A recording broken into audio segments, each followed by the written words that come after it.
So that all being said, we have to come up with a plan, and most of the time it's going to be between 4-betting and calling. Now the thing is that when you 4-bet, it's not a 4-bet fold, right? And this is partially a function when you're playing live because you're going to have larger than standard open raise sizes, particularly when compared to online. And that means that the 3-bet sizes are inherently going to be larger as well. And these are all larger parts of your starting stack, which means when you're starting with 100 big blinds, it's really not a situation where you can 4-bet fold, simply because any 4-bet size you choose, even a small one like say 88, if you do end up facing the shove, you're getting like 2.4 to 1 on a call, and you don't really need that much equity in order to make this call. So if we go to, say, Equilab, plug in queens, and again, let's just take a worst case scenario.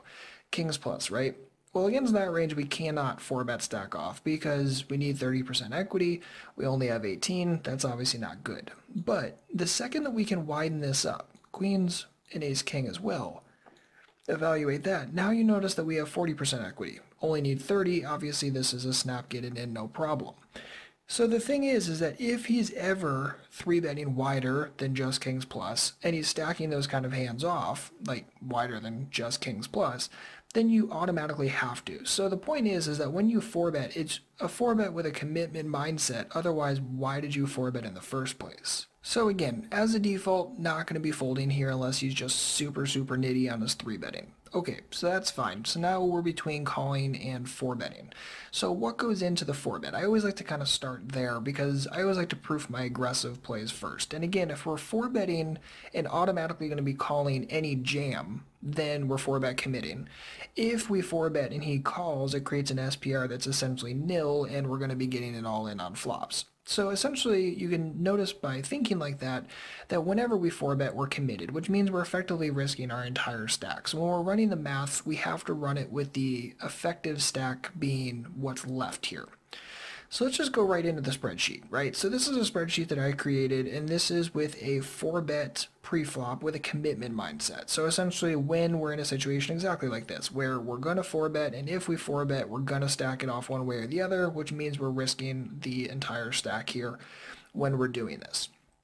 So we just need a couple pieces of information, and then we can simply solve for it, see what the EV is. I'll show you a little bit of my plus or minus tricks, and then simply make a decision from there. Okay, so this is the information that we need, and it's very simple.